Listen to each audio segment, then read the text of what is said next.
नमस्कार। नमस्कार। आज हम एक बहुत ही दिलचस्प विषय पर बात कर रहे हैं। नमस्कार। श्री रामकृष्ण परमहंस की शिक्षाएं और खास करके ईश्वर के रूप को लेकर उनकी जो समझ थी। हाँ। हमारे पास कुछ उनके विचार हैं, कुछ अंश हैं जिनसे पता चलता है कि वो ईश्वर के साकार मतलब रूप वाले, हाँ, साकार, और निराकार यानी बिना रूप वाले, इन दोनों स्वरूपों को कैसे देखते थे। बिल्कुल। ये बड़ा गहरा सवाल है वैसे। हाँ, अक्सर ये सवाल मन में आता भी है कि भाई ईश्वर का कोई एक रूप है या वो निराकार है सब रूपों से परे। ये दोनों बातें तो एकदम उल्टी लगती हैं, है ना? लगती तो हैं। लेकिन श्री रामकृष्ण वो बड़ी खूबसूरती से मतलब कमाल के तरीके से इन दोनों को एक साथ ले आते हैं। तो चलिए आज इसी गुत्थी को थोड़ा समझने की कोशिश करते हैं। हाँ, देखते हैं। उनका जो मूल विचार था वो बड़ा सीधा और गहरा था। हाँ। वो कहते थे ईश्वर एक ही है।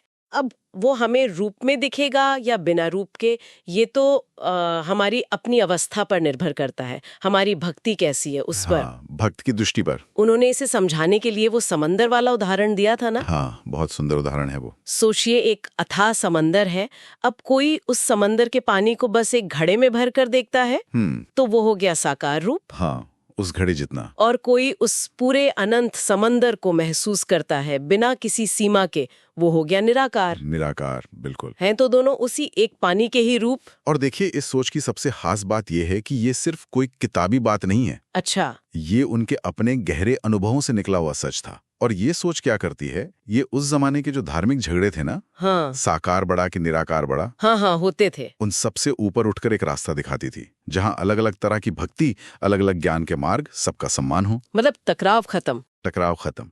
ये समझना कि भाई साकार और निराकार ये तो एक ही सिक्के के दो पहलू हैं। हाँ, ये बात तो है। लेकिन रोजमर्रा की जिंदगी में देखें तो हम जैसे आम लोगों के लिए ईश्वर के साकार रूप से जुड़ना ज्यादा आसान क्यों लगता है? हाँ, इसमें कुछ खास बात है क्या? बिल्कुल है। देखिए, जब तक हमारा मन मतलब हम सबका मन दुनिया की चीजों में रमा हुआ है, मोह माया में फंसा है, तब तक किसी रूप से जुड़ना, उससे एक रिश्ता बनाना वो ज्यादा स्वाभाविक लगता है। जैसे ईश्वर को माँ के रूप में देखना या पिता, गुरु, दोस्त, किसी भी रूप में। श्री रामकृष्ण खुद माँ काली के प्रति उनका कैसा भाव था। हाँ, वो तो अद्भुत था। उनके लिए वो कोई पत्थर की मूर्त थोड़ी थी, वो तो जीती जागती माँ थी जिनसे वो बातें करते थे, रूठते थे, अपने हाथ से खिलाते थे। हाँ, ये साकार भक्ति का कितना सुंदर, कितना जीवंत उदाहरण है। और वो कहानी भी तो है शामू की। हाँ, शामू वाली। हाँ, वो छोटा बच्चा जिसे बस ये विश्वास था कि माँ की मूर्ति ही उसकी माँ है, वही रक्षा करती है, और उसका वो अटूट विश्वास, उसके लिए वो मूर्ति सचमुच जागृत हो गई थी। अच्छा। तो भक्त के लिए साकार रूप उतना ही सच्चा हो जाता है जितना उसका विश्वास गहरा होता है। ये विश्वास वाली बात तो वाकई बहुत गहरी है। खैर, साकार रूप की बात समझ आती है, लेकिन फिर ये निराकार मार्ग, ये क्या चीज है और ये किसके लिए है, इसकी प्रकृति कैसी है, ये थोड़ा रहस्यमयी सा लगता है। हाँ, है तो थोड़ा सूक्ष्म। निराकार मार्ग देखिए, ये उन साधुकों के लिए है जिनका मन धीरे धीरे दुनिया की चीजों से हट रहा है, ऊपर उठ रहा है। अच्छा। अंदर की तरफ मुड़ रहा है। ये उस परम सत्य को महसूस करने की कोशिश है जो किसी नाम, रूप, रंग, गुण इन सब से परे है, अनंत, असीम। लेकिन श्री रामकृष्ण ये भी कहते थे कि देखो, ये रास्ता बिना तैयारी के कठिन है। कैसे? जैसे तेज धूप में आप सीधे सूरज को देख सकते हैं क्या?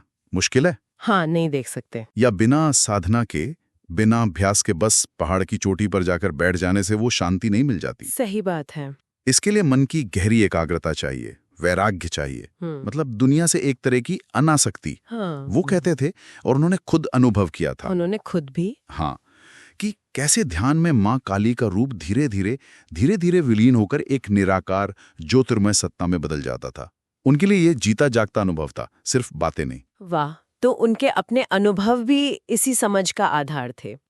तो क्या ये साकार और निराकार रास्ते एकदम अलग अलग है, जैसे दो पटरी, या इनके बीच कोई पुल भी है? नहीं, पटरी जैसी बात नहीं है, कोई सख्त दीवार नहीं है इनके बीच।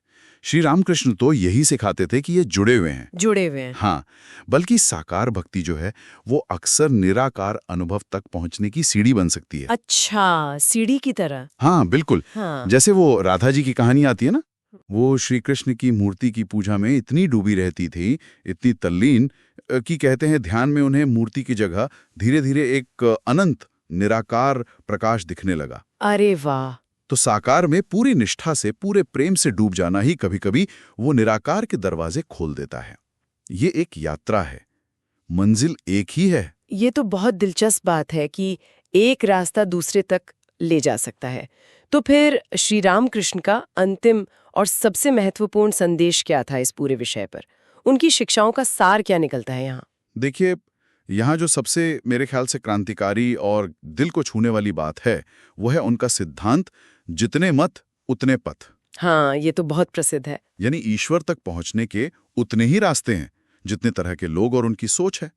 उनका जोर इस बात पर था कि भाई ईश्वर साकार है या निराकार, इस बहस में पढ़ने की जरूरत ही नहीं है। झगड़े बेकार हैं।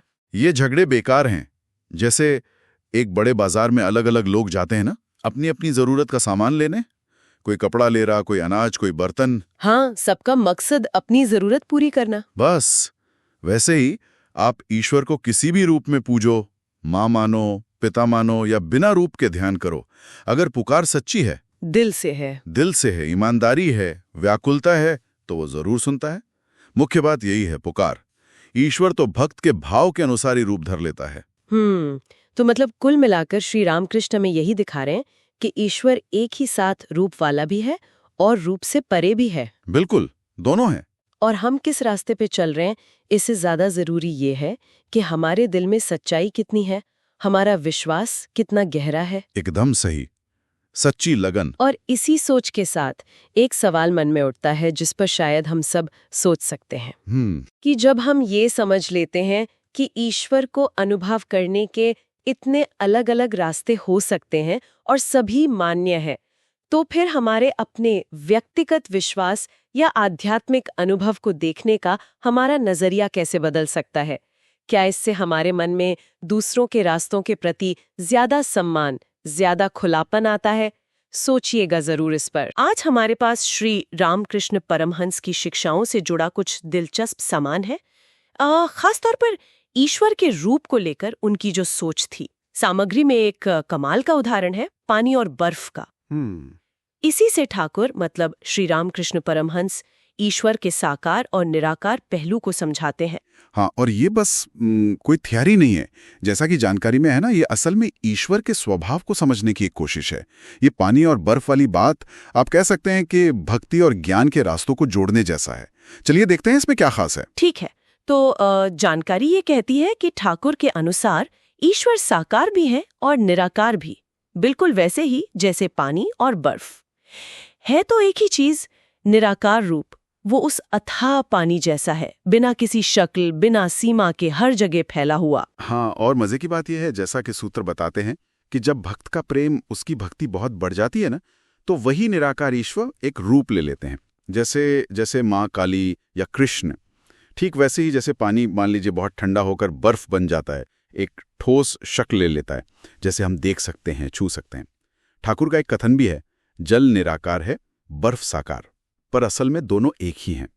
ये तो पूरी बहस ही खत्म कर देता है कि रूप वाला सही है या बिना रूप वाला। वो सब एक ही शक्ति के जमे हुए रूप हैं, जैसे बर्फ। सामग्री में वो गांव की नदी वाला उदाहरण बड़ा प्यारा है। गर्मी में नदी बह रही है, सब इस्तेमाल कर रहे हैं। सर्दी में जब बर्फ के टुकड़े तैरते दिखते हैं तो एक बुजुर्ग हैं जो बच्चों को समझाते हैं कि देखो, ये बर्फ भी हमारी गंगा माँ ही है, बस रूप बदल गया है। ये सुनकर लगता है कि हाँ, बात तो पते की है। तो क्या इसका मतलब ये हुआ कि ज्यादातर लोगों के लिए रूप वाले ईश्वर से जुड़ना आसान होता है? बिल्कुल। एक दिलचस्प बात जो सामने आई है वो यही है कि साकार भक्ति मतलब उस बर्फ को महसूस करना, वो ज्यादातर लोगों के लिए आसान और स्वाभाविक लगता है। खासकर जब मन दुनियादारी में फंसा हो, उलझा हो। ठाकुर खुद माँ काली को जीती जागती माँ मानते थे ना, उनसे बातें करते थे। जानकारी में रमेश की कहानी भी है ना, वो बर्फ का शिवलिंग बनाता है और उसके लिए तो वो बर्फी शिव जी हैं। सीधा कनेक्शन, मन जुड़ जाता है। जब बर्फ पिघलती है तो उसे लगता है शिवजी अब जल रूप में हैं, पर हैं जरूर। ये ठोस रूप मन को एक ठहराव देता है। और दूसरी तरफ वो निराकार ईश्वर, वो तो उस अनंत पानी जैसा हुआ ना। जैसा कि सामग्री में बताया गया है, इसे अनुभव करना मुश्किल लगता है। जैसे जैसे बिना बर्तन के पानी कैसे पकड़ें, इसके लिए मन का बहुत शांत होना जरूरी है शायद। वो समुद्र किनारे ध्यान करते साधु का जिक्र भी है, जो उस अनंत को हर चीज में देखता है, पर उसे महसूस करने के लिए गहरी शांति चाहिए। ये रास्ता कठिन लगता है। हाँ, चुनौती भरा तो है, पर सूत्रों में एक और जरूरी बात भी है। ये कोई एक तरफा रास्ता नहीं है, मतलब वन वे नहीं है। ऐसा नहीं कि एक से दूसरे पर पहुंच गए तो बस हो गया। जैसे बर्फ पिघलकर पानी बन सकती है, वैसे ही भक्त साकार रूप की पूजा करते करते निराकार के अनुभव तक पहुंच सकता है। सरला की कहानी याद है? वो माँ दुर्गा की मूर्ति पूजती थी। सालों बाद ध्यान में उसे मूर्ति की जगह एक अनंत रोशनी दिखने लगी। उसे समझ आया कि वो मूर्ति उस बर्फ की तरह थी जो उसे इस निराकार पानी तक ले आई। तो ये आना जाना, ये अनुभव बदलता रह सकता है। अच्छा, और फिर ठाकुर का वो मशहूर संदेश आता है, जितने मत उतने पथ। यानी चाहे बर्फ को पूजो या पानी को, पहुंचना एक ही जगह है। बाजार वाले उदाहरण से ये बात और साफ होती है। कोई प्यास बुझाने पानी की बोतल लेता है, कोई बर्फ की चुस्की, मकसद तो एक ही है, प्यास बुझाना। वैसे ही चाहे साकार मानो या निराकार, लक्ष्य तो ईश्वर का प्रेम और शांति ही है ना। एकदम सही जी, बिल्कुल। तो कुल मिलाकर ये पानी और बर्फ की मिसाल हमें यही सिखाती है कि ईश्वर एक ही सच है, जिसे हम अपनी श्रद्धा और अपनी समझ के हिसाब से अलग अलग रूपों में देख सकते हैं, अनुभव कर सकते हैं। कोई एक रूप दूसरे से बेहतर या कम नहीं है। जानकारी के मुताबिक ये बस उस एक परम सत्य के दो चेहरे हैं, जो भक्त की जरूरत के हिसाब से सामने आते हैं, आप कह सकते हैं। बिल्कुल, ये सोचने पर मजबूर करता है कि ईश्वर से जुड़ने का हर तरीका अपने आप में सही है, वैध है। तो विचार करने लायक बात यह है, किसी भी इंसान के लिए ईश्वर का कौन सा रूप ज्यादा मायने रखता है, पानी या बर्फ, और उसकी वजह क्या हो सकती है? इस पर सोचिएगा जरूर। आज की चर्चा का विषय है श्री रामकृष्ण परमहंस की शिक्षाएं, और खास तौर पे ये कि ईश्वर के लिए वो गहरी, वो तीव्र तड़प, वो व्याकुलता कैसे जगाई जाए। हमारे पास ईश्वर लालसा रामकृष्ण परमहंस की शिक्षाएं से कुछ अंश हैं, जिनसे हम इस पर थोड़ी गहराई से बात करेंगे। हाँ, ये जो तड़प या व्याकुलता है, ये ठाकुर की शिक्षाओं का आप समझिए एक तरह से सार है। उनका मानना था कि ईश्वर को पाने के लिए इससे जरूरी और कुछ नहीं। तो आइए इसी पर थोड़ी और बात करते हैं। आगे ठाकुर इस तीव्र लालसा को इतना महत्वपूर्ण क्यों मानते थे, और इसे जगाने के लिए उन्होंने क्या तरीके बताए? देखिए, स्रोत में भी ये बात साफ आती है। श्री रामकृष्ण ईश्वर प्राप्ति को ही जीवन का सबसे बड़ा, सबसे ऊंचा लक्ष्य मानते थे, और वो कहते थे कि इस लक्ष्य तक पहुंचने की चाबी बस यही है, तीव्र लालसा। उनकी एक बहुत प्रसिद्ध उपमा भी है शायद इस बारे में। बिल्कुल, वो मछली की तड़प वाली मिसाल। ठाकुर कहते थे, सोचिए किसी मछली को अगर पानी से बाहर निकाल दें तो वो कैसे छटपटाएगी, है ना, कैसे तड़पेगी अपने प्राण बचाने के लिए। बस वैसी ही, ठीक वैसी ही छटपटावट, वैसी बेचैनी ईश्वर के दर्शन के लिए, उन्हें पाने के लिए होनी चाहिए। ये सिर्फ कोई कहानी नहीं है, ये इस बात का एहसास है कि जैसे मछली पानी के बिना नहीं जी सकती, वैसे ही ईश्वर हमारे अस्तित्व के लिए, हमारी आत्मा के लिए जरूरी है। और जब ये तड़प, ये सच्ची व्याकुलता जगती है ना, तो ये आग की तरह होती है। ये मन के सारे दूसरे मैल, दूसरी इच्छाएं, उन सबको जलाकर राख कर देती है। मन एकदम शुद्ध हो जाता है। सुनने में जितना सहज लगता है उतना ही गहरा भी है। लेकिन सवाल ये है कि हम अपने अंदर आज की इस भागदौड़ वाली जिंदगी में ये तड़प, ये व्याकुलता जगाएं कैसे? स्रोत कुछ रास्ते सुझाता है। पहला है भक्ति और जप। हाँ बिल्कुल, ठाकुर इन सरल लगने वाले साधनों पर बहुत जोर देते थे। वो कहते थे, ईश्वर का नाम माँ का आंचल है। माँ का आंचल? हाँ, जैसे बच्चा माँ का आंचल पकड़ ले तो निडर हो जाता है, वैसे ही ईश्वर का नाम या रूप पकड़ लेने से सारे डर, सारी चिंताएं मिट जाती हैं। भक्ति मतलब ईश्वर से प्रेम भरा रिश्ता, और जप यानी उनके नाम को लगातार प्रेम से याद करना। ये दोनों क्या करते हैं? ये मन को हजार जगह भटकने से रोककर एक जगह ईश्वर पर टिका देते हैं। अच्छा। जैसे स्रोत में शांति नाम की गृहिणी का जिक्र है। उनके जीवन में बहुत मुश्किलें थीं, परेशानियां थीं, पर वो नियम से जप करती रही। हाँ, शुरू में मन बहुत भागता था, मुश्किल होती थी, पर उनकी पुकार सच्ची थी, दिल से थी। और नतीजा क्या हुआ? उन्हें माँ काली के दर्शन की एक गहरी भीतरी अनुभूति हुई और ऐसी शांति मिली जो उन्होंने पहले कभी महसूस नहीं की थी। तो ये दिखाता है कि अगर पुकार सच्ची हो तो ये सरल रास्ते भी उस गहरी लालसा की चिंगारी जला देते हैं। तो मतलब ये हुआ कि सिर्फ अकेले बैठकर साधना करने से ही नहीं, बल्कि हमारे आसपास के लोगों का, माहौल का भी बहुत असर पड़ता है। श्रोत में सत्संग यानी अच्छी पवित्र संगति के महत्व पर भी जोर दिया गया है। हाँ, बहुत ज्यादा। ठाकुर सत्संग की तुलना कोयले से करते थे। जैसे बुढ़े हुए कोयले अगर सुलगते कोयलों के पास रख दिए जाएं तो वो भी धधक उठते हैं ना। सही बात है। बस वैसे ही जब हम ईश्वर प्रेमी लोगों के साथ बैठते हैं, उनकी बातें सुनते हैं, उनका संग करते हैं, तो हमारे मन में भी भक्ति की, ईश्वर प्रेम की जो आग दबी हुई है वो भड़क उठती है। ऐसे लोगों के बीच रहने से, उनकी ऊर्जा से हमारा मन दुनिया की फालतू चीजों से हटकर अपने आप ईश्वर की तरफ खींचने लगता है। हाँ, ये तो अनुभव की बात है। स्रोत में रामू नाम के एक युवक की कहानी भी है। पहले वो दुनियादारी, मौज मस्ती में ही रहता था, पर फिर वो सत्संग में जाने लगा और धीरे धीरे उसकी जिंदगी पूरी तरह बदल गई।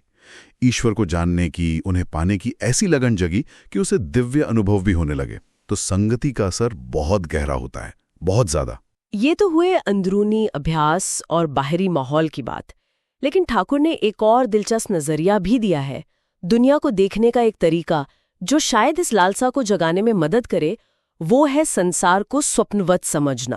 ये थोड़ा मुश्किल लगता है पचाना, क्योंकि दुनिया तो हमें इतनी असली, इतनी ठोस दिखती है। हाँ, ये अभ्यास थोड़ा गहरा जरूर है, पर बहुत कारगर है। ठाकुर कहते थे कि ये दुनिया, ये संसार एक तरह से बाजार जैसा है या सराय जैसा, जहां हम बस थोड़ी देर के लिए मुसाफिर बनकर आए हैं। अच्छा। लग रहा होता है, बिल्कुल असली लगता है ना? पर जैसे ही आंख खुलती है, सब गायब। तो जब हम इस दुनिया की चीजों को, रिश्तों को, अपनी कामयाबी नाकामयाबी को, इन सबको अस्थायी, पल भर का, बदलने वाला समझने लगते हैं, तो मन पर इनकी पकड़ ढीली हो जाती है। और फिर मन अपने आप उस चीज की तरफ खिंचता है जो स्थायी है, जो हमेशा रहने वाली है, जो असली है, यानी ईश्वर। स्रोत में गोपाल नाम के व्यापारी की कहानी है। उसे अपने व्यापार में बहुत बड़ा नुकसान हुआ, सब कुछ हाथ से जाता देखा। तब उसे झटका लगा, तब होश आया कि अरे, जिसे मैं सब कुछ समझ रहा था वो तो टिकने वाला है ही नहीं। सही। असली सुख, स्थायी चीज कहीं और है। बस ये एहसास होते ही उसका मन पूरी तरह ईश्वर की तरफ मुड़ गया। तो संसार की अनित्यता का बोध वैराग्य जगाता है और ईश्वर लालसा को तेज करता है। और इस नजरिए को बनाए रखने के लिए और मन को दुनिया से हटाकर ईश्वर में टिकाए रखने के लिए शायद एकाग्रता और त्याग, यानी गैर जरूरी चीजों को छोड़ने की भी जरूरत पड़ती होगी। स्रोत इन पर भी बात करता है। निश्चित रूप से। देखिए, जैसे सूरज की किरणें अगर फैली हुई हों तो उनसे कागज नहीं जल सकता, पर अगर एक लेंस लेकर उन किरणों को एक बिंदु पर इकट्ठा कर दें तो आग लग जाती। हाँ, बस वही बात हमारे मन की है। अगर ये हजार चीजों में बिखरा रहेगा, यहां का चिंता, वहां का लोभ, ये इच्छा, वो डर, तो इसमें ईश्वर के लिए तड़प महसूस करने की शक्ति कहां से आएगी? इसके लिए एकाग्रता चाहिए, मन को एक जगह टिकाना होगा। ठाकुर ने हवा में जलते दिए की मिसाल दी थी। अगर दिया खुली हवा में जल रहा हो तो हवा के झोंके उसे बुझा सकते हैं, या उसकी लौ कांपती रहती है, स्थिर नहीं रहती। हाँ। पर अगर उसी दिए को एक कांच के ग्लास के अंदर रख दें तो हवा का असर नहीं होता और लौ एकदम सीधी, स्थिर और तेज जलती है। तो ये जो एकाग्रता है और वैराग्य, यानी दुनिया की फालतू गैर जरूरी चीजों से मन हटा लेना, यही वो कांच का ग्लास है जो हमारे अंदर ईश्वर प्रेम की उस लालसा की लौ को बाहरी हवाओं से सुरक्षित रखते हैं, उसे स्थिर करते हैं और तेज करते हैं। तो अगर हम संक्षेप में देखें तो श्री रामकृष्ण का रास्ता बिल्कुल साफ है। ईश्वर के लिए मछली जैसी तड़प पैदा करो और इसके लिए भक्ति और जप का सहारा लो। अच्छी संगति यानी सत्संग में रहो। इस दुनिया को उसकी असली क्षणभंगुरता में देखो, उसे स्वप्नवत समझो और सबसे जरूरी, अपने बिखरे हुए मन को एकाग्र करो। ये सारी बातें आज की भागदौड़ भरी, ध्यान भटकाने वाली जिंदगी में शायद पहले से भी कई ज्यादा जरूरी और प्रासंगिक हो गई हैं। बिल्कुल सही कहा। और उनकी शिक्षाओं की सबसे बड़ी खूबसूरती यही है कि वो किसी बहुत जटिल कर्मकांड या गहरे ज्ञान की मांग नहीं करती। वो बस एक बच्चे जैसी सच्ची, दिल से निकली पुकार पर जोर देती हैं। माँ के लिए एक बच्चे की जैसी व्याकुलता होती है ना, बस वैसी ही। और अंत में ये हमें एक गहरे सवाल के साथ छोड़ जाते हैं। सोचने वाली बात यह है कि आज की इस दुनिया में जहां अनगिनत चीजें, अनगिनत आकर्षण हमारा ध्यान खींचने के लिए हर पल तैयार बैठे हैं, क्या हम सचमुच अपने अंदर उस मछली की तड़प को महसूस करने के लिए तैयार हैं? उसे जगाना चाहते हैं? या हम पानी से बाहर रहकर भी किसी तरह हाफते हुए खुश रहने का भ्रम पाल रहे हैं? ये सवाल शायद हम सबको अपने भीतर गहराई से झांकने पर मजबूर करता है।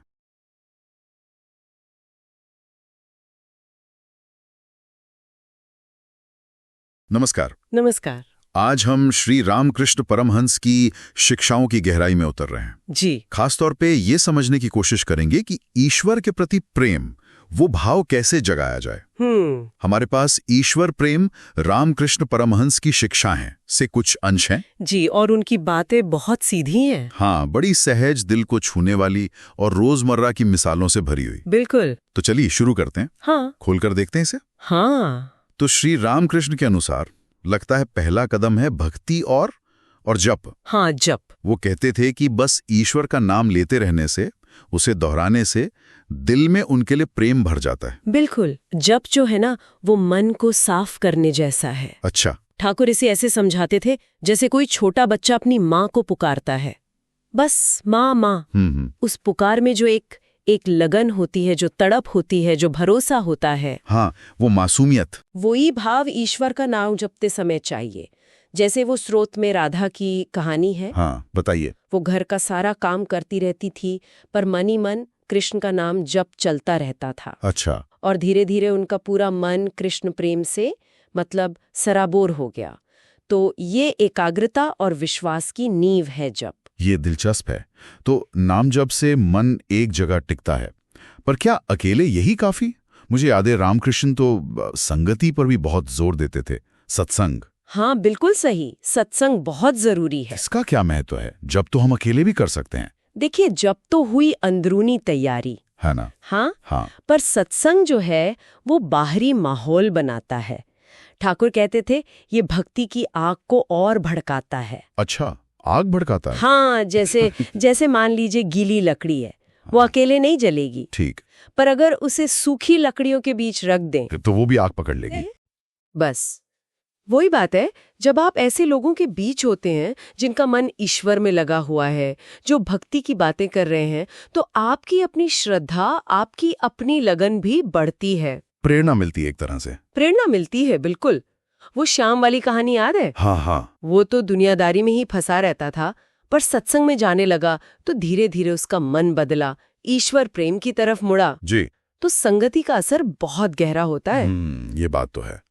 अंदरूनी अभ्यास और बाहरी माहौल दोनों मिलकर काम करते हैं। जी। पर उनकी एक और बात है जो मुझे थोड़ी सोचने पर मजबूर करती है।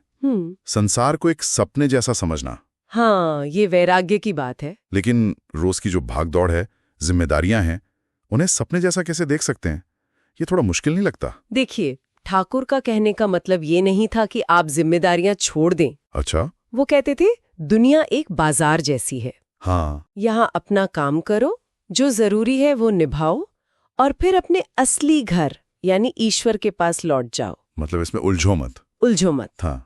जैसे सपने में कोई राजा बन जाए, खूब ऐश करे। हाँ। पर जब आंख खुलती है तो सब गायब, कुछ नहीं रहता। बिल्कुल। तो संसार की चीजें, सुख दुख, मान अपमान, ये सब सपने की तरह बदलते रहते हैं। इन्हें पकड़कर मत बैठो। अच्छा, मतलब अटैचमेंट नहीं रखना है। हाँ, मोह नहीं रखना है। इससे मन को शांति मिलती है। वो गोपाल व्यापारी का उदाहरण था ना? हाँ, उनका तो सब लूट गया था। हाँ, व्यापार में भारी नुकसान हुआ, बहुत दुखी हुआ, पर तभी उसे समझ आया कि ये सांसारिक दौलत तो आने जाने वाली चीज है, असली दौलत तो माँ दुर्गा का प्रेम है। तो नुकसान ने उसे एक तरह से जगा दिया। बिल्कुल। संसार को सपना समझने का मतलब यही है, हार जीत, सुख दुख से ऊपर उठकर मन को ईश्वर में स्थिर रखना सीखना। तो ये वैराग्य हुआ, मतलब मन को दुनिया की चीजों से हटाना। पर फिर मन को लगाना कहाँ है? खाली तो नहीं रह सकता। सही सवाल। यहीं पर ठाकुर का अगला कदम आता है। क्या? ईश्वर को अपना मानना, एकदम अपना। अपना? जैसे अपनी माँ, अपने पिता, अपना दोस्त, अपना बच्चा, जो रिश्ता सबसे प्यारा लगता हो वही रिश्ता ईश्वर से जोड़ लो। अच्छा, इससे क्या होता है? इससे आत्मीयता आती है, प्रेम स्वाभाविक हो जाता है। फिर वो भक्ति ना बोझ नहीं लगती, एक अपनापन लगता है। जैसे वो अनीता नाम की छात्रा की कहानी थी। हाँ, गणेश जी वाली। हाँ, उसने गणेश जी को अपना दोस्त मान लिया। अपनी सारी बातें, अपनी परेशानियां सब उनसे कहती थी। जैसे हम दोस्तों से करते हैं। बिल्कुल। और धीरे धीरे बात करते करते वो दोस्ती गहरे प्रेम में बदल गई।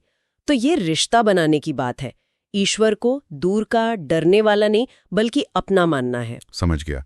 तो जब से शुरुआत हुई, फिर सत्संग से सहारा मिला, वैराग्य से मन साफ हुआ, और फिर ईश्वर से एक निजी अपना रिश्ता जुड़ा। जी। ये सब मिलकर कहाँ ले लाते हैं? हाँ, क्योंकि रामकृष्ण परमहंस एक तीव्र लालसा की, एक बेचैनी की बात भी करते थे। हाँ, वो व्याकुलता, वो प्रेम की चरम सीमा है। चरम सीमा, हाँ। जब ये सारे कदम, जप, सत्संग, वैराग्य, आत्मीयता सज जाते हैं ना, तो मन में ईश्वर के लिए एक जबरदस्त प्यास जगती है। हाँ, ठाकुर मछली का उदाहरण देते थे। मछली का कैसे? मछली को पानी से बाहर निकाल दो तो वो कैसे तड़पती है? हाँ, बहुत बुरी तरह तड़पती है, छटपटाती है। बस वैसी ही तड़प, वैसी ही बेचैनी भक्त के मन में ईश्वर के दर्शन के लिए, उनसे मिलने के लिए होनी चाहिए। बाप रे, इतनी तीव्र इच्छा! हाँ, ये कोई बनावटी चीज नहीं है। ये स्वाभाविक रूप से आती है जब ईश्वर ही जीवन का केंद्र बन जाते हैं। रमेश ड्राइवर की कहानी में यही था। अच्छा। वो दिन रात बस ईश्वर के लिए ही तड़पता था। तो ये व्याकुलता, ये तीव्र लालसा ही प्रेम की सबसे ऊंची अवस्था है। ये पहले के अभ्यासों का फल है। तो अगर हम इसे संक्षेप में देखें, श्री रामकृष्ण का जो रास्ता है ईश्वर प्रेम का, वो एक तरह का एक क्रमिक विकास है। हाँ, बिल्कुल। नाम जप से बीज पड़ता है, सत्संग के पानी से वो बढ़ता है, वैराग्य से आसपास की घास फूस हटती है। सही कहा। फिर ईश्वर से आत्मीयता का फूल खिलता है, और आखिर में उस प्रेम की तीव्र खुशबू, यानी वो व्याकुलता फैलती है। क्या खूब कहा। बिल्कुल यही क्रम है। और ये बातें सिर्फ पोथी पुराण की नहीं है। नहीं, बिल्कुल नहीं। आज की भागदौड़ भरी जिंदगी में भी ये उतनी ही प्रासंगिक है। ये अंदर की शांति और असली खुशी पाने का एक तरीका है। एक नक्शा है, कह सकते हैं। हाँ, एक नक्शा। बस जरूरत है कि दिल सच्चा हो, पुकार सच्ची हो। ठाकुर कहते थे ना, माँ तो बस भाव की भूखी है। सही बात। तो श्रोताओं के लिए एक विचार के साथ इसे समाप्त करते हैं। जी। अगर हम सचमुच कोशिश करें, जैसा रामकृष्ण ने सुझाया, कि इस दुनिया को, इसके उतार चढ़ाव को एक सपने की तरह देखें, तो क्या हमारी रोज की जो मुश्किलें हैं, जो चिंताएं हैं, वो हमें ईश्वर से दूर ले जाने के बजाय उनके और करीब लाने का एक जरिया बन सकती हैं? बहुत गहरा सवाल है। हाँ, इस पर सोचिएगा जरूर।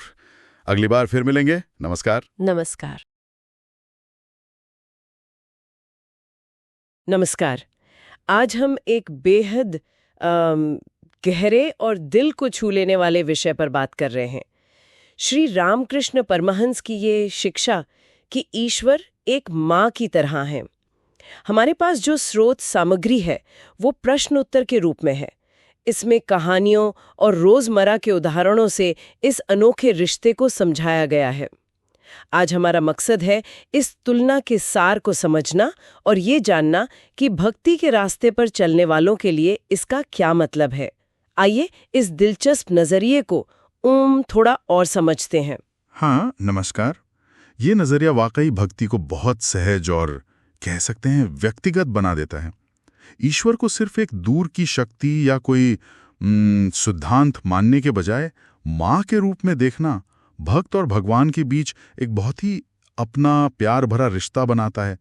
इसमें डर की जगह स्नेह होता है, औपचारिकता की जगह वो अपनापन। स्रोत में एक बहुत सुंदर बात कही गई है कि जैसे एक माँ अपने बच्चे की हर पुकार सुनती है, चाहे वो कितनी ही नादानी क्यों ना करे, और उसकी गलतियों के बावजूद उसे सीने से लगा लेती है, कुछ वैसा ही रिश्ता भक्त का ईश्वर से हो सकता है। ये माँ के आंचल वाली बात तो सच में दिल को छू जाती है। मतलब ईश्वर की शरण में वही सुरक्षा, वही सुकून। बिल्कुल, सुरक्षा का भाव। और स्रोत में रमेश की कहानी है जो इस बात को बखूबी दर्शाती है। कौन सी कहानी, जरा बताएं।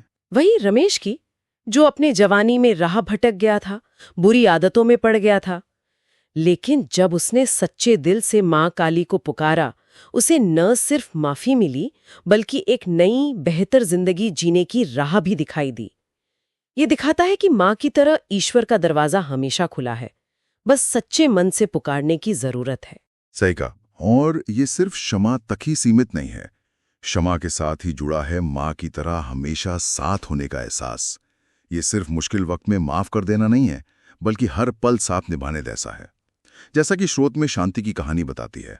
हाँ, शांति की कहानी। हाँ, जो अकेली और परेशान थी और उसे लगा कि माँ दुर्गा ने ही उसकी पुकार सुनी और एक पड़ोसी के जरिए उसकी मदद की। ये एहसास कि कोई है जो हमेशा देख रहा है, भले ही आंखों से ना दिखे, ये बहुत हिम्मत देता है। बिल्कुल।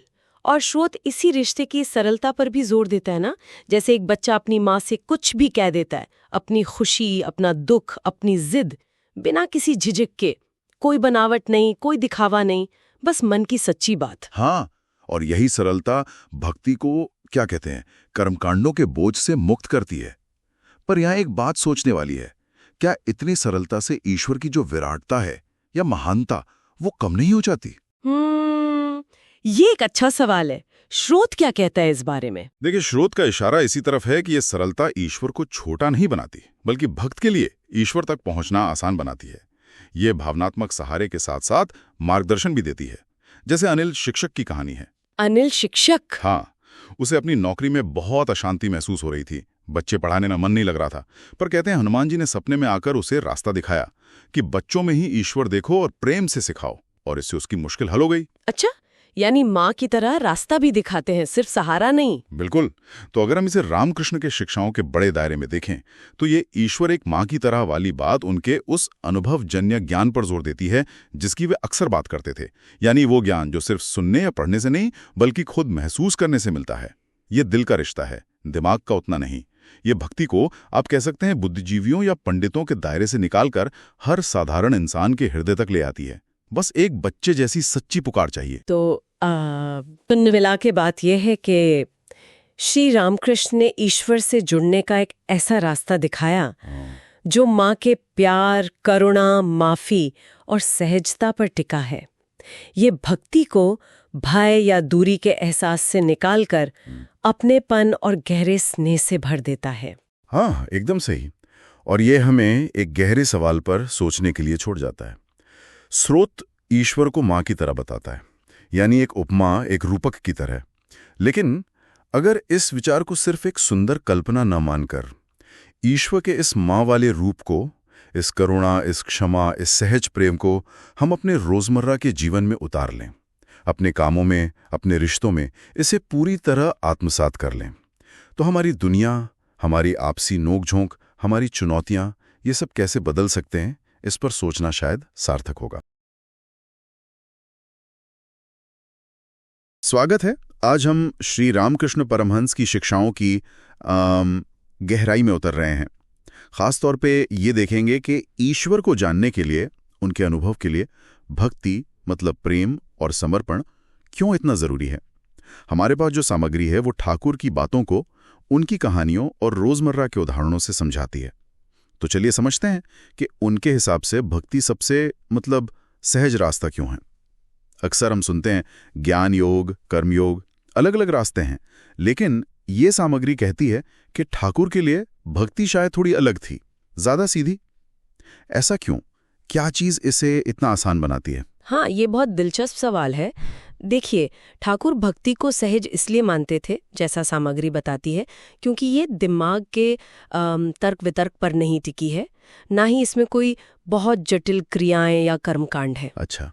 ये तो सीधा दिल का मामला है, विश्वास और प्रेम का। जैसे कोई बच्चा बस अपनी माँ का आंचल पकड़ लेता है ना, बिना ये सोचे कि माँ कितनी महान है या ज्ञानी। ठाकुर कहते थे ये सबके लिए है, पढ़ा लिखा हो या अनपढ़, कोई भी हो, बस दिल में सरलता हो, ईश्वर के लिए एक खिंचाव हो। मतलब ये मुश्किल चीजों को हटाकर सीधा कनेक्शन बनाने की बात है। दिल का सीधा कनेक्शन। तो फिर मन की शुद्धि का क्या भक्ति इसमें भी कोई रोल निभाती है? सामग्री में एक राधिका और माँ काली की कहानी है, शायद वो इसी तरफ इशारा करती है। बिल्कुल, वो कहानी बहुत खूबसूरती से दिखाती है कि भक्ति सिर्फ बाहरी मुश्किलों का हल नहीं है, जैसे बेटे की बीमारी ठीक होना, बल्कि वो अंदर से भी सफाई करती है। राधिका का माँ काली पर जो अटूट विश्वास था, जो प्रेम था, वही तो भक्ति है। हाँ। उस विश्वास ने न सिर्फ बेटे को बचाया, बल्कि उसके अपने मन को डर और चिंता से निकालकर शांति दी, पवित्रता दी। ठाकुर के शब्दों में कहें तो भक्ति एक आग जैसी है, जो मन के अंदर का कचरा है ना, अहंकार, लालच, जलन, उसे जलाकर राख कर देती है। अच्छा, हाँ ये बात तो है। मन साफ हो गया, फिर अगला कदम।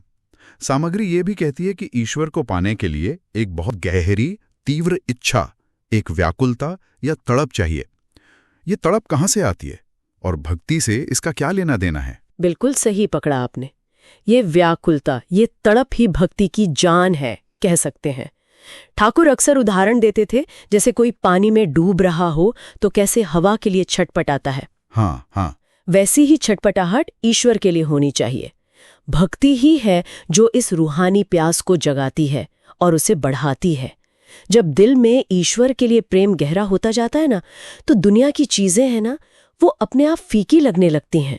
वो एक कहानी भी है ना, शायद हरि नाम के दुकानदार की, कैसे भक्ति ने उसके मन में ईश्वर से मिलने की ऐसी लगन लगा दी थी कि दुकान में बैठे बैठे भी उसे सब में ईश्वर ही दिखता था।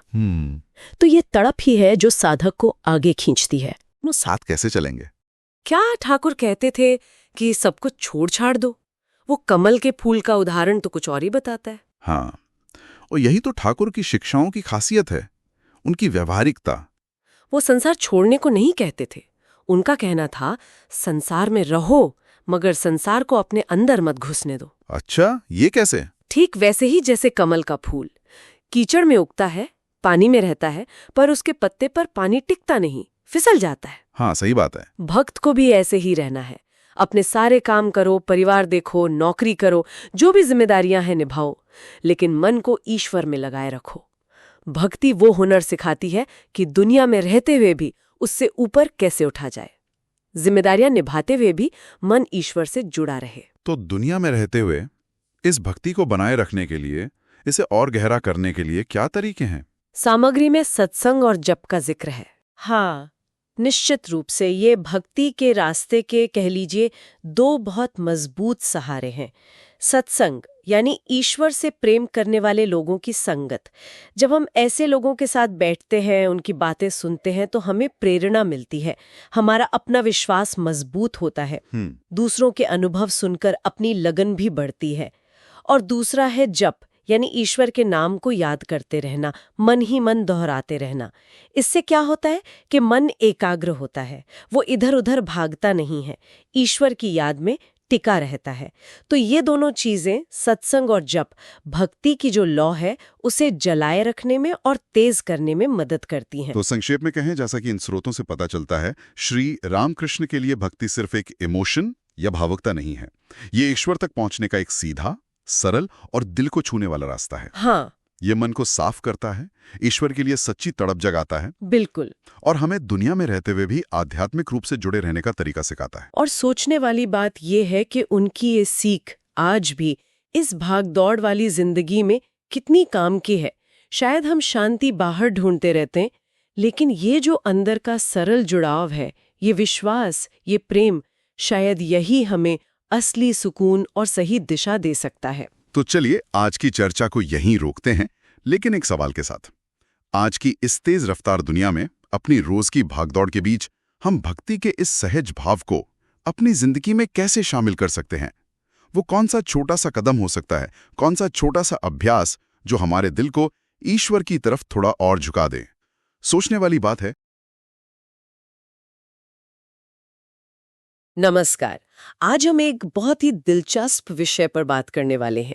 श्री रामकृष्ण परमहंस की शिक्षाओं में उन श्रद्धा का क्या स्थान है, इस पर हम गहराई से चर्चा करेंगे।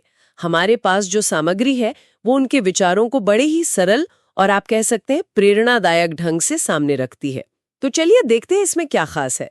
ठाकुर कहते थे, श्रद्धा वो रस्सी है जो भक्त को ईश्वर की नाव से बांध देती है। कितना गहरा विचार है यह, है ना? आज हम यही समझने की कोशिश करेंगे कि उनके अनुसार ये श्रद्धा आध्यात्मिक जीवन की नींव, मतलब बुनियाद कैसे है। तो शुरुआत करते हैं ठाकुर की उस शिक्षा से जहां वो बच्चे और माँ के भरोसे का उदाहरण देते हैं। वो सिखाते थे कि जैसे एक बच्चा अपनी माँ पर पूरी तरह आंख मूंद कर भरोसा करता है, वैसे ही ईश्वर पर श्रद्धा रखनी चाहिए। ये भरोसा जीवन के उतार चढ़ाव में, मुश्किलों में एक बहुत बड़ा सहारा बनता है। क्यों? हाँ बिल्कुल। और ये सिर्फ डर भगाने या कह लीजिए सहारा देने की ही बात नहीं है। ठाकुर के दृष्टिकोण में ये भरोसा असल में समर्पण का पहला कदम है। इसी भरोसे के बल पर तो व्यक्ति अपनी चिंताएं, अपना मैंपन एक तरह से ईश्वर को सौंप पाता है। सामग्री में भी जिक्र है कि यह मानसिक शांति और ईश्वर से गहरे जुड़ाव की, समझिए, पहली सीढ़ी है। बिना इस भरोसे के वो कनेक्शन, वो जुड़ाव बन ही नहीं पाता। बिल्कुल सही कहा। और इसी भरोसे से मन की शुद्धि का भी ताल्लुक है। ठाकुर कहते थे कि श्रद्धालु का मन एकदम साफ आईने जैसा होता है, जिसमें ईश्वर का रूप, ईश्वर का प्रतिबिंब झलकता है। सामग्री में रमेश की कहानी का जिक्र है, याद है? हाँ। जिसकी दुकान जल गई थी। हाँ। पर हनुमान जी पर उसकी जो अटूट श्रद्धा थी, उसने उसे टूटने नहीं दिया। हाँ, ये उदाहरण बहुत अच्छे से दिखाता है कि श्रद्धा कैसे बाहरी मुश्किलों का असर कम करके हमारी भीतरी ताकत को जगाती है।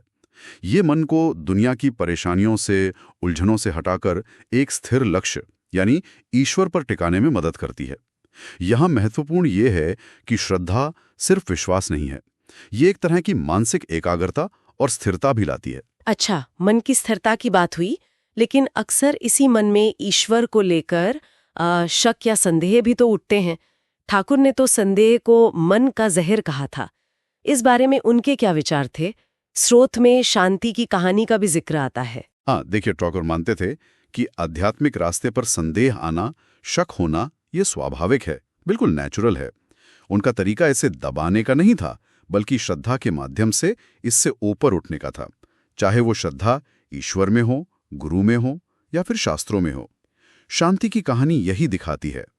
जब उसने कोशिश करके भरोसा किया तो अनुभव से, एक्सपीरियंस से उसके संदेह अपने आप दूर हुए। ये विश्वास को सिर्फ दिमागी कसरत, मतलब इंटेलेक्चुअल एक्सरसाइज से आगे ले जाकर अनुभव के धरातल पर लाता है। श्रद्धा, उनके अनुसार, वो अमृत है जो संदेह के जहर को काटती है। सही बात है, लेकिन इस श्रद्धा को बनाए रखना भी तो एक चुनौती है।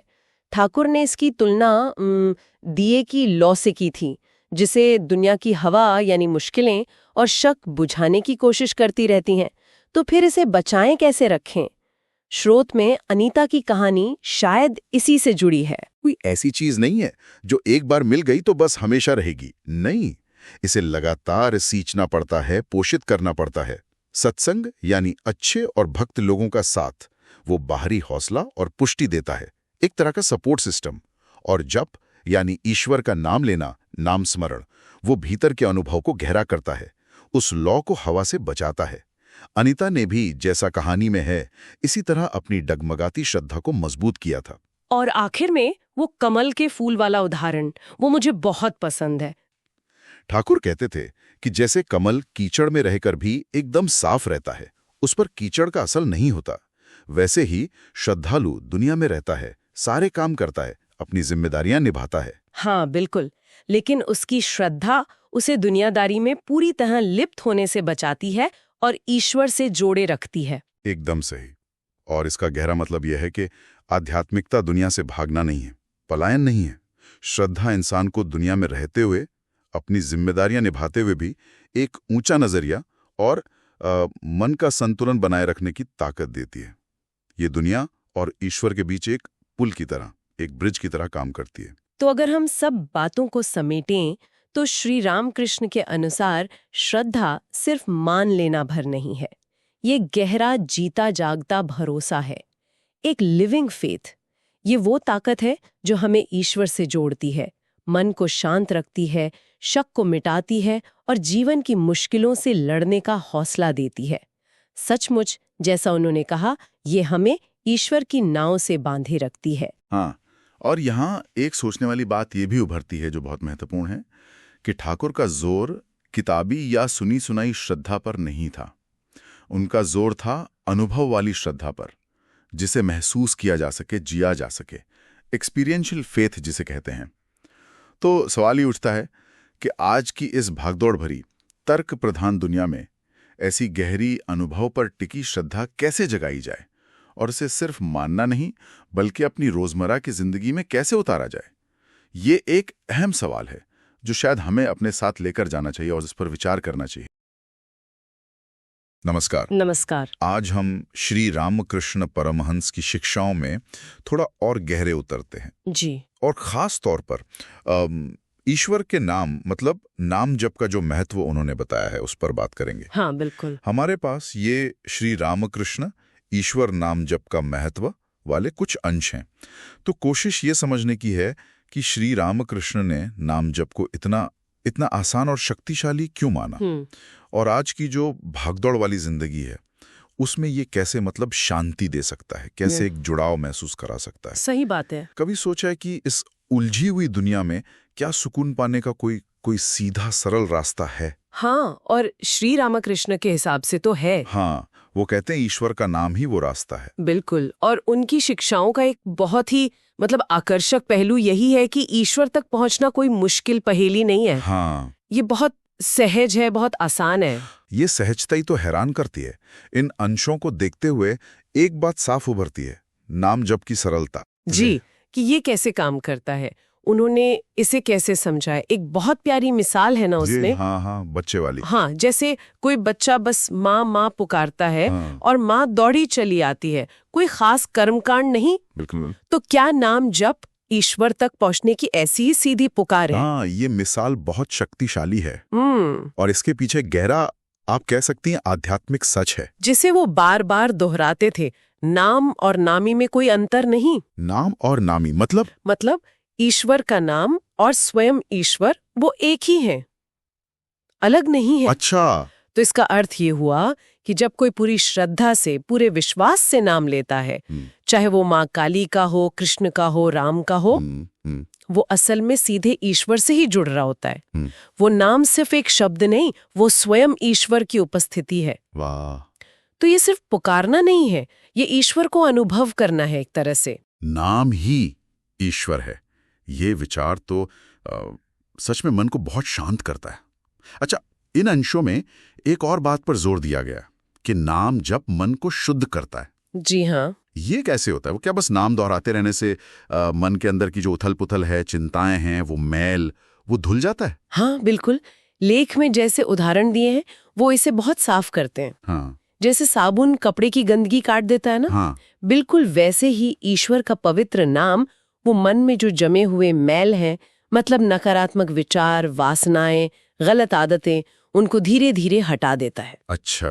वो शांति नाम की गृहिणी का जिक्र है ना, जिसे रोज पड़ोसन के कड़वे बोल सुनने पड़ते थे। हाँ, याद है। पर कहते हैं नाम जप करने से उसे अंदर से ऐसी शांति मिली, ऐसा ठहराव आया कि उन तानों का असर ही खत्म हो गया, जैसे हवा हो गए वो ताने। कमाल है। मन जब निर्मल हो गया तो भारी चोटें बेअसर हो गई। ये तो बहुत बड़ी बात है। और क्या ये शुद्धि सिर्फ शांति ही लाती है या इसका भक्ति से भी कोई गहरा कनेक्शन है? बिल्कुल गहरा नाता है। देखिए, मन जब साफ होता है ना, तभी तो उसमें ईश्वर के लिए सच्चा प्रेम मतलब भक्ति का रंग चढ़ता है। अच्छा। मैला बर्तन हो तो उसमें आप कुछ अच्छा कैसे रखेंगे? सही बात है। लेख में एक और सुंदर उपमा है कि नाम जप वो रंगरेज है जो मन को ईश्वर के प्रेम के रंग में रंग देता है। वाह, रंगरेज। हाँ, गोपाल नाम के कर्मचारी की कहानी भी है उसमें। हाँ। वो रोजमर्रा की जिंदगी जी रहा था, साधारण काम करता था, पर नाम जप के अभ्यास से उसे श्री कृष्ण के प्रति इतना गहरा प्रेम और आनंद महसूस होने लगा। एक मिठास सी आ गई जीवन में। हाँ। तो शुद्धि से अनुराग पैदा होता है, प्रेम बढ़ता है।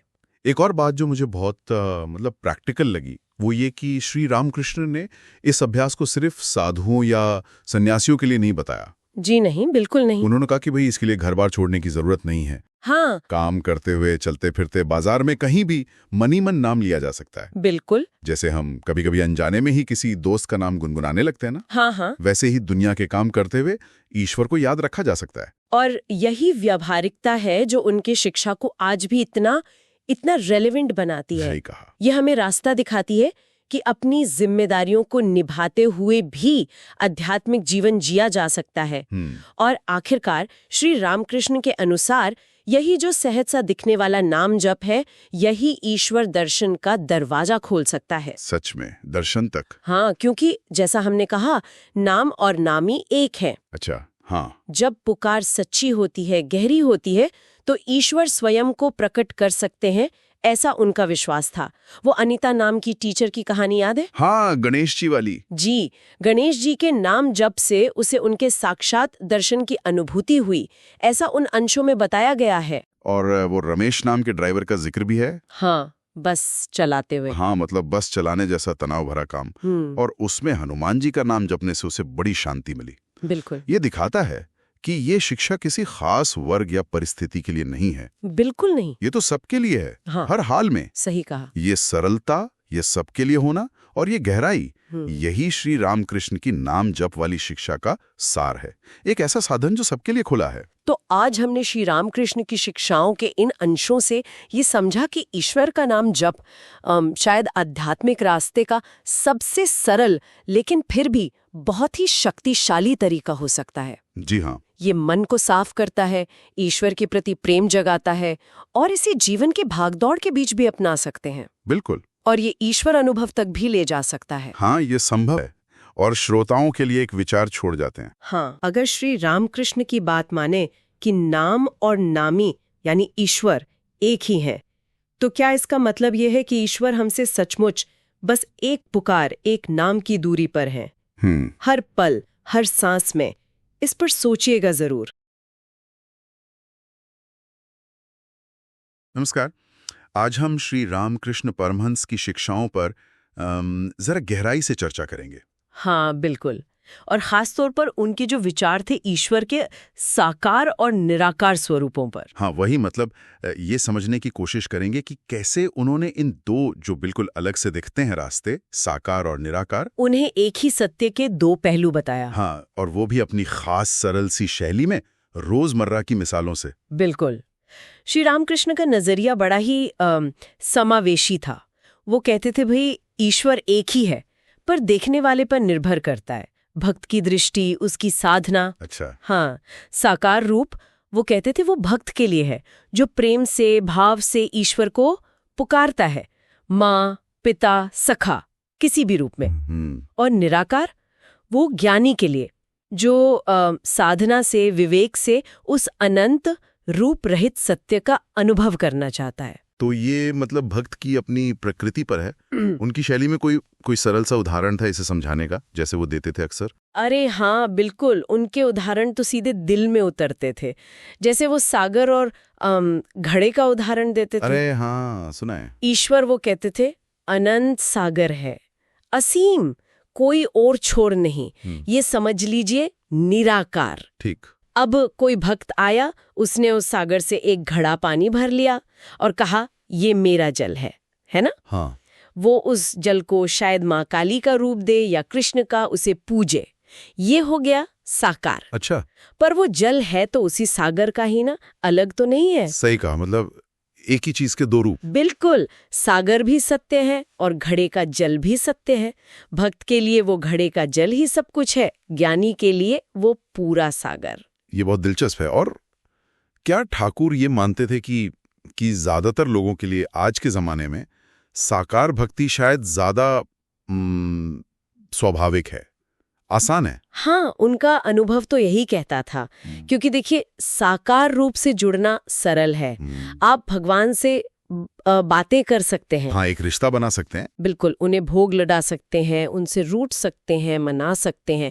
एक पर्सनल रिश्ता बन जाता है। ठाकुर खुद माँ काली से कैसे जुड़े हुए थे? हाँ, वो तो जग जाहिर है। उनके लिए वो कोई पत्थर की मूर्ति थोड़ी थी, वो तो जीती जागती माँ थी, जिनसे वो अपनी हर छोटी बड़ी बात कहते थे, हंसते थे, रोते थे उनके सामने। ये प्रेम का, भक्ति का बहुत सीधा सरल रास्ता है। और ये रास्ता, ये साकार भक्ति, क्या ये निराकार अनुभव तक भी ले जा सकती है? क्या ऐसा होता है? कोई कहानी है ऐसी? हाँ, निश्चित रूप से। कई बार तो यही होता है। साकार उपासना करते करते, भक्ति करते करते मन इतना शुद्ध, इतना एकाग्र हो जाता है कि वो निराकार सत्य, वो बिना रूप वाला तत्व, उसकी झलक मिल जाती है। जैसे राधा की कहानी है ना। हाँ, बताइए ना। वो कृष्ण की मूर्ति को ही अपना बेटा, अपना सब कुछ मानती थी, बस उसी में डूबी रहती थी, खाते पीते सोते जागते बस कृष्ण। तो धीरे धीरे क्या हुआ, उनका मन इतना तल्लीन हो गया, इतना एकाग्र हो गया कि उन्हें हर चीज में कृष्ण दिखने लगे। और फिर वो निराकार ज्योति के रूप में अनुभव हुआ। अरे वाह! तो वो साकार भक्ति ही एक तरह से सीढ़ी बन गई निराकार अनुभव तक पहुंचने की। निराकार सत्य तो जैसे ठाकुर कहते थे, वो आकाश की तरह है, हर जगह है, पर उसे देखने के लिए मन का शांत होना, स्थिर होना जरूरी है। और भक्ति अक्सर ये काम बड़ा सहज बना देती है। और जो सबसे सबसे क्रांतिकारी बात लगती है मुझे, वो ये कि ठाकुर ने इन दोनों रास्तों में कोई झगड़ा, कोई ऊंच नीच देखी ही नहीं। उनका वो प्रसिद्ध वाक्य है ना, जितने मत उतने पथ। इसका मतलब क्या था असल में? हाँ, यही तो उनकी शिक्षा का, आप कह सकती हैं, सार है, निचोड़ है। उन्होंने कभी नहीं कहा कि बस यही एक तरीका सही है और बाकी सब गलत। अच्छा, ये सिर्फ टॉलरेंस नहीं थी, सहनशीलता नहीं थी, ये था हर रास्ते का सम्मान, हर रास्ते की अपनी सच्चाई को मानना। वो बाजार वाला उदाहरण याद है? वो कमाल का है। हाँ हाँ, बताइए। जैसे बाजार में अलग अलग दुकानें हैं, कोई मिठाई बेच रहा, कोई कपड़ा, कोई बर्तन, है ना? हाँ। अब ग्राहक अपनी जरूरत और पसंद के हिसाब से दुकान चुनता है। जिसे मिठाई चाहिए वो मिठाई की दुकान पर जाएगा, जिसे कपड़ा चाहिए वो कपड़े वाले के पास। सही बात है। दुकानें अलग हैं, पर सब ग्राहक की जरूरत पूरी कर रही हैं। वैसे ही ईश्वर तक पहुंचने के रास्ते अलग अलग हो सकते हैं। कोई साकार पूजता है, कोई निराकार का ध्यान करता है। अच्छा। पर पहुंच रहे हैं उसी एक ईश्वर तक, अपनी अपनी प्रकृति, अपने अपने स्वभाव के अनुसार। बस लगन सच्ची होनी चाहिए, प्यास होनी चाहिए। आज के समय में ये कितनी बड़ी राहत है, जहां हर कोई अपने ही तरीके को सबसे अच्छा बताता है। ये मानना कि कोई एक सेट फॉर्मूला नहीं है भगवान को पाने का। बिल्कुल, ठाकुर की शिक्षाएं किसी कट्टरता में नहीं बांधती, वो प्रेम और सहजता का रास्ता दिखाती हैं। जरूरी है सच्ची पुकार, सच्ची तलब। आप चाहे माँ दुर्गा की मूर्ति में ईश्वर को देखिए, जैसे वो मीना की कहानी में है। हाँ। वो अपनी रोज की पूजा करती थी। हाँ। और उसी पूजा से, उसी भक्ति से वो उस अनुभव तक पहुंच गई जहां रूप पीछे छूट गया, निराकार प्रकाश का अनुभव हुआ। या फिर कोई सीधे उस निराकार अनंत सत्य का ध्यान करे। अगर पुकार सच्ची है तो रास्ता कोई भी हो, मंजिल मिल ही जाती है। हाँ, मिल ही जाती है। तो मतलब संक्षेप में कहें तो श्री रामकृष्ण ने ईश्वर के साकार और निराकार स्वरूपों के बीच एक कमाल का पुल बनाया। उन्होंने दिखाया कि भाई ज्ञान का रास्ता भी है, भक्ति का रास्ता भी है, और दोनों बराबर हैं, दोनों सही हैं। बिल्कुल सही कहा। और सबसे अच्छी बात यह है कि उनकी शिक्षाएं हमें ये आजादी देती हैं कि हम ईश्वर को उस रूप में पाएं जो हमारे स्वभाव के, हमारी अपनी प्रकृति के सबसे करीब हो। हाँ, जो हमारे दिल को सबसे ज्यादा छूता है। बिल्कुल, किसी बाहरी दबाव या नियम से नहीं, बल्कि अपनी सहज पुकार से, अपनी सहज प्रवृत्ति से। प्रवृत्ति को पहचानना और फिर उस पर ईमानदारी से चलना, चाहे वो साकार की तरफ ले जाए या निराकार की तरफ। क्या यही खुद को और उस परम सत्य को और गहराई से जानने की दिशा में पहला कदम हो सकता है? अंतिम अनुभव चाहे जो भी हो। हाँ, ये बहुत गहरा सवाल है, सोचने के लिए।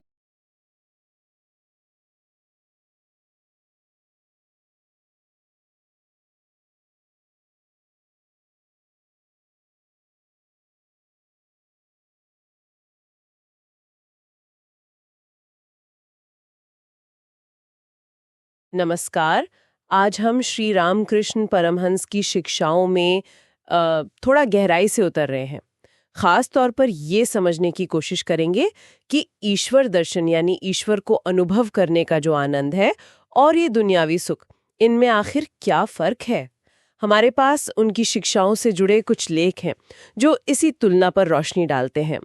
तो हमारा मकसद है श्री रामकृष्ण की नज़र से सच्चे स्थायी आनंद को समझना। उनकी बातें बड़ी दिलचस्प है, रोजमर्रा की मिसालों और कहानियों से भरी हुई। तो चलिए शुरू करते हैं। बिल्कुल। देखिए, इन शिक्षाओं का जो निचोड़ है वो असल में यही है कि ईश्वर से मिलने वाला आनंद असीम है, हमेशा रहने वाला।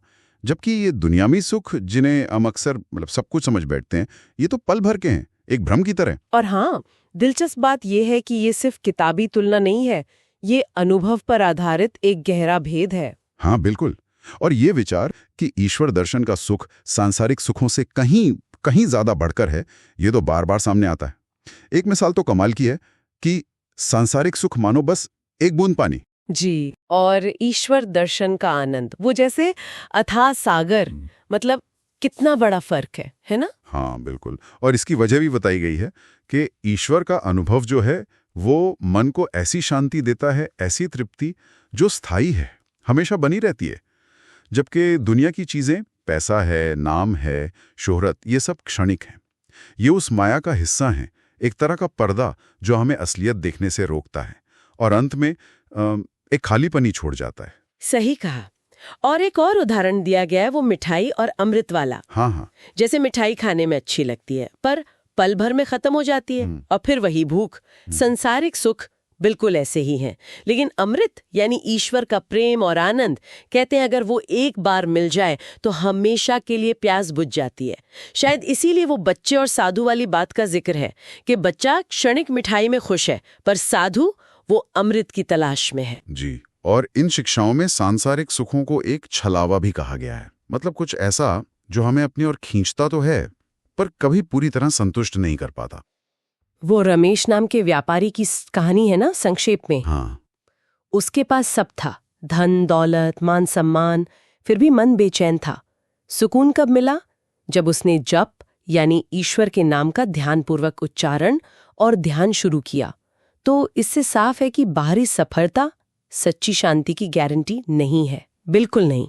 लेकिन दूसरी तरफ ईश्वर दर्शन का असर वो बताया गया है मन का पूरी तरह भर जाना। जैसा कहा गया है, जब तुम ईश्वर को पा लेते हो तब और कुछ पाने की इच्छा ही नहीं रहती। जी। शांति नाम की एक गृहिणी की कहानी भी है जिसे साड़ियों या गहनों से वो खुशी नहीं मिली जो माँ काली के प्रति भक्ति भाव और नाम जप से मिली, एक अनंत आनंद। तो फिर रास्ता क्या है? इसके लिए क्या करना होता है? रास्ता बताया गया है भक्ति, मतलब गहरा प्रेम और समर्पण। नाम जप और सत्संग यानी अच्छे आध्यात्मिक लोगों का साथ। हाँ। और इन सांसारिक सुखों को माया का खेल बताया गया है। जैसे बाजार के खिलौने। अच्छा, बाजार के खिलौने। हाँ, मतलब देखने में बड़े आकर्षक लगते हैं पर जल्दी टूट जाते हैं, उनका असर खत्म हो जाता है, अस्थायी होते हैं। जी। जबकि ईश्वर का आनंद वो उस खिलौने की तरह है जो कभी नहीं टूटता, हमेशा नया बना रहता है, शाश्वत है। ये केवल विश्वास नहीं, ये अनुभव करने वाली सच्चाई है। तो मतलब लगता है सीधा संदेश यही है कि इन क्षणिक सुखों के पीछे भागने के बजाय अगर सच्चे मन से ईश्वर को पुकारा जाए, उनसे जुड़ने की कोशिश की जाए, तो वो आनंद मिलता है जिसका कभी अंत नहीं होता। हाँ। वो गोपाल नाम के एक नौजवान की कहानी भी शायद यही दिखाती है। उसे घूमने फिरने, मौज मस्ती में वो टिकाऊ सुख नहीं मिला। जी बिल्कुल। जो बाद में श्री कृष्ण के ध्यान और जप में मिला। बिल्कुल सही। तो निष्कर्ष यही निकलता है कि इन शिक्षाओं के अनुसार असली और टिकाऊ खुशी वो इन बदलती हुई सांसारिक चीजों में नहीं है, बल्कि ईश्वर से जुड़ने में है, उन्हें महसूस करने के उस अनंत कभी ना खत्म होने वाले आनंद में है। और जैसा मैंने कहा, ये कोई परिकल्पना नहीं बल्कि एक अनुभवजन्य सत्य बताया गया है। अनुभव की बात है ये। और ये बात सोचने पर मजबूर करती है। आज के इस तेज रफ्तार जिंदगी में जहां हम अक्सर एक खुशी से दूसरी खुशी के पीछे यूं ही भागते रहते हैं जो हाथ आते ही फीकी पड़ जाती है, क्या हो अगर हम बस एक पल रुकें और पूरी ईमानदारी से उस अमृत को खोजने की कोशिश करें जिसकी बात श्री रामकृष्ण कर रहे थे। क्या पता हमें भी वो कभी न टूटने वाला खिलौना मिल जाए। नमस्कार। आज हम श्री रामकृष्ण परमहंस की शिक्षाओं पर आधारित एक लेख को समझने की कोशिश करेंगे। ये भक्त और ईश्वर के बीच का जो रिश्ता है ना, उस पर एक बहुत ही कह सकते हैं गहरी और प्रेम भरी नजर डालता है। हाँ, और ये जानना कि ठाकुर इस रिश्ते को कैसे देखते थे, मतलब सिर्फ पूजा पाठ वाला नहीं बल्कि एक एकदम जीता जागता दिल का रिश्ता। बिल्कुल। लेख में लिखा है कि ठाकुर के लिए ये रिश्ता कभी माँ बच्चे जैसा था, कभी दोस्त जैसा, विश्वास और समर्पण से भरा हुआ। तो चलिए इसी को थोड़ा खोल कर देखते हैं। जी। और मुझे इसमें सबसे दिलचस्प बात ये लगती है कि कैसे ठाकुर ने इतनी गहरी आध्यात्मिक बातों को रोजमर्रा की जिंदगी की कहानियों और मिसालों से समझाया। सही कहा। ये कोरी बातें नहीं हैं, अनुभव की बातें हैं। बिल्कुल, जैसे किताबी ज्ञान नहीं बल्कि जो उन्होंने खुद महसूस किया वो बताया। तो लेख में सबसे पहले माँ और बच्चे के रिश्ते की बात आती है। ठाकुर कहते थे जैसे बच्चा होता है ना, पूरी तरह अपनी माँ पर निर्भर। हाँ, बस वैसी भक्त को ईश्वर पर होना चाहिए। वो छोटी माँ काली वाली कहानी है ना इसमें। हाँ, बिल्कुल। कैसे उस बच्ची का भोला विश्वास था कि माँ काली ही ठीक करेंगी उसकी माँ को, और माँ काली ने सुनी भी। वही तो, इससे यही पता चलता है कि ईश्वर तो भक्त की सबसे सीधी, सबसे सच्ची पुकार भी सुनते हैं। और यहीं से देखिए विश्वास का पहलू जुड़ जाता है, जो बहुत जरूरी है। लेख में वो नाव और मांझी का उदाहरण है कि जैसे नाविक तूफान में भी घबराता नहीं, शांत रहता है। क्यों? क्योंकि उसे अपने मांझी पर यानी ईश्वर पर पूरा भरोसा है। सही बात है। वो जानता है कि मांझी उसे पार लगा ही देगा। तो यही अटूट विश्वास है जो हमें मुश्किलों से निकाल ले जाता है। ये दोस्ती वाला पहलू भी बड़ा प्यारा है जो लेख में बताया है। ठाकुर कहते थे, ईश्वर को अपना दोस्त बना लो, सखा मानो। हाँ बिल्कुल। उससे सब कहो, अपना सुख दुख सब बांटो। जैसे वो रमेश किसान वाली कहानी है, वो श्री कृष्ण से ऐसी बात करता था जैसे अपने जिगरी दोस्त से। और ईश्वर ने भी दोस्त की तरह ही निभाया ना, हर हाल में साथ दिया, भले ही उनके तरीके हमें तुरंत समझ ना आए। हाँ, ये कितनी मतलब तसल्ली देने वाली बात है कि ईश्वर को हम अपना सबसे करीबी मान सकते हैं, दोस्त जैसा। सही कहा। और इन सभी रिश्तों का, चाहे माँ हो, माजी हो या दोस्त, इन सब का जो सार है वो है आत्मसमर्पण, खुद को सौंप देना। अच्छा। लेख में बिल्ली के बच्चे का उदाहरण है ना। हाँ। जैसे बिल्ली का बच्चा अपनी माँ के मुंह में लटक कर एकदम निश्चिंत रहता है, उसे कोई फिक्र नहीं। हाँ, सही है। बस वैसे ही जब भक्त खुद को पूरी तरह ईश्वर को सौंप देता है तो फिर ईश्वर ही उसका सारा भार उठा लेते हैं। श्यामा और माँ दुर्गा की कहानी भी तो यही बताती है। हाँ, वो बाढ़ वाली कहानी। जी, जब सब कुछ खो गया उसने बस खुद को माँ पर छोड़ दिया और फिर मदद ऐसी जगह से आई जहाँ से सोचा भी नहीं था। तो ये समर्पण ही है जो हमें चिंताओं से मुक्त करता है। तो मतलब ये जितने भी रिश्ते हैं, माँ की ममता, मांझी का भरोसा, दोस्त का साथ, ये सब प्रेम और विश्वास के धागे से ही जुड़े हुए हैं। हाँ बिल्कुल। लेख में वो दिए और ज्योति का उदाहरण भी है। हाँ। भक्त दिया है, ईश्वर ज्योति। और ये दिया जलता किससे है? प्रेम और विश्वास के तेल से ही ना। तभी जीवन रोशन होता है। बिल्कुल सही। और देखिए, लेख ये भी जोर देकर कहता है कि ये जो सारी शिक्षाएं हैं, ये आज भी उतनी ही काम की हैं। आज की भागदौड़ वाली जिंदगी में। हाँ, आज के तनाव भरे माहौल में। बिल्कुल। ये बातें हमें याद दिलाती हैं कि ईश्वर कोई दूर बैठे जज नहीं है, बल्कि हमारे सबसे करीबी साथी हो सकते हैं। हाँ, जैसे वो अनिल और गणेश जी की कहानी है। अच्छा। कि मुश्किल में ईश्वर रास्ता दिखाते ही हैं, बस जरूरत है सच्चे दिल से पुकारने की, विश्वास रखने की। वो नजरिया चाहिए बस। तो हमने आज ये समझा कि श्री रामकृष्ण परमहंस के अनुसार ईश्वर के साथ हमारा रिश्ता कितना निजी, कितना गहरा और प्रेम से भरा हो सकता है। कभी माँ जैसा संभालने वाला, कभी दोस्त जैसा साथ निभाने वाला। और ये सब टिका है अटूट विश्वास और समर्पण पर। जी, और ये लेख हमें एक सवाल पर सोचने के लिए भी छोड़ जाता है कि अगर हम ईश्वर को सिर्फ एक ऊपर बैठी ताकत न समझकर इन अलग अलग मानवीय रिश्तों जैसे माँ, पिता, सखा या कोई मार्गदर्शक इस नजरिए से देखें, तो क्या इससे हमारे अपने जीवन को देखने का तरीका और हमारी आध्यात्मिक राह पर चलने का अनुभव बदल सकता है? ये वाकई सोचने वाली बात है। हाँ, इस पर विचार करने से शायद कुछ नए रास्ते नजर आएं।